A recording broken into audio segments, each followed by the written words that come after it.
Good morning, everybody. Welcome to Rhyme of the Times for the weekend in 16th of August 2025.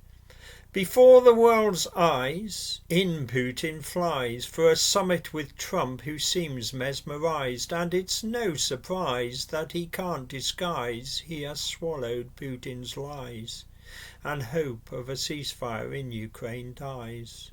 We memorialise 80 years since the final victory of the Allies, a week after two big bombs fell from the skies.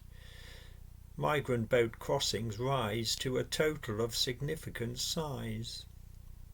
Biddy Baxter dies. An alien landing on Earth from outer space may ask, how did the human race reach such a place? On Friday they'd have seen a big blonde one standing, waiting ill at ease as a huge metal tube was landing. Then a weedy specimen, but in fine fettle, skips down the steps from the huge lump of metal. And then what is so difficult to understand, the big blonde one starts eating out of the small one's hand. The most prolific mass killer of our age, strutting around like a peacock on the world stage, a diminutive coward without principle, arrogant but now it seems also invincible. Somehow the scum has risen to the top, living out his sick fantasy not to be stopped. Who's to blame? Those Russians or the rest of us? The opportunities to stop him have been numerous.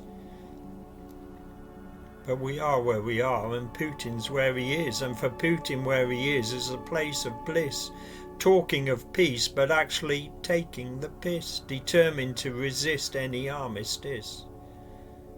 A Trump-Putin vibe was clearly detectable, creating for many a detestable spectacle. The moment Trump greeted Putin on the red carpet, morality as we'd known it right there departed.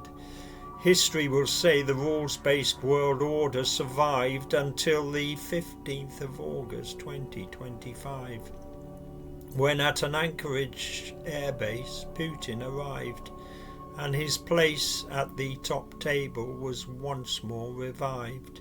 His world pariah status instantly extinguished, Trump's credibility seemingly relinquished. Trump had insisted for talks to proceed, an instant ceasefire would have to be agreed. The talks went on for 3 hours, building tension. In the presser that followed, a ceasefire wasn't mentioned. And all Trump's trash talk about hard-hitting sanctions, well, let's just say they were not backed by actions. The cold killer by Trump was being ingratiated 6 months since Zelensky was humiliated. So we're left with the coalition of the willing to stop the blood spilling and the constant killing, a group of Western European nations taking up the slack caused by Trump's vacillations. And by the end of Saturday, a group of politicians representing 6 of the willing coalition, plus the head honchos of the EU and NATO, had linked up and were all ready to go with Zelensky as his moral supporters back to the scene of that awful verbal slaughter.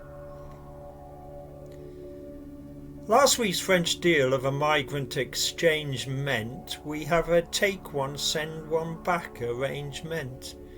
But on Tuesday a mega dinghy arrived on our coast with 107 more migrants for Britain to host. The landing marked an unwanted landmark reached. Under Labour, 50,000 migrants here have been beached.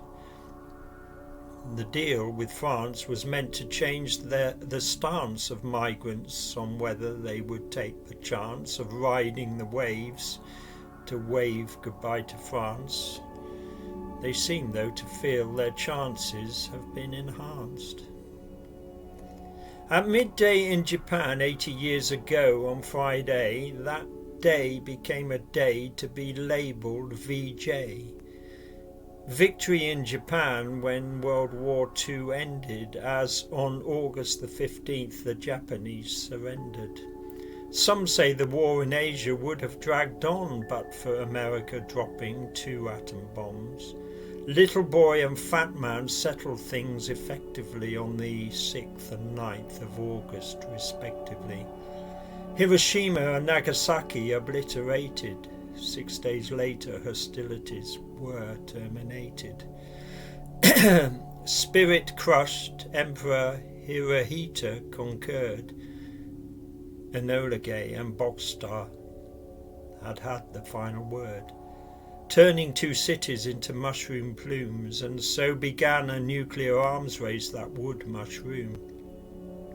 This year remembrance events went far and wide, remembering our forgotten army with pride. From VE to VJ days, so many of them died. World War II's 3 extra months, their fate would decide.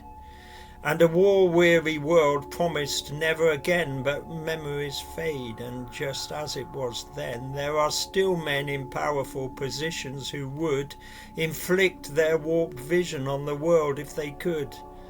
But unlike 1945, it's now well understood the nukes are with the bad guys as well as the good.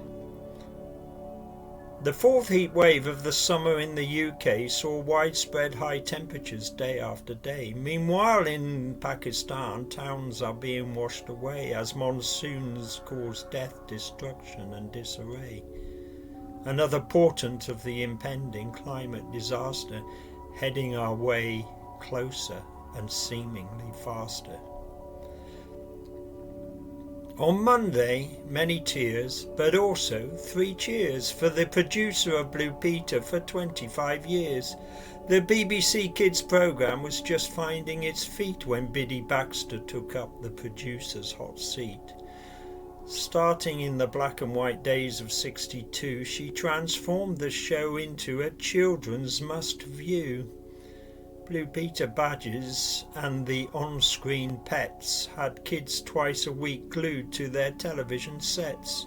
And long before we'd heard the term recycling, we were all reusing stuff destined for the bin. With a toilet roll, some plastic and a piece of string, children could make just about anything. For Biddy, here's one we made earlier, just isn't true. She was a pioneer, a one-off, there couldn't be 2. On Sunday she passed away at 92.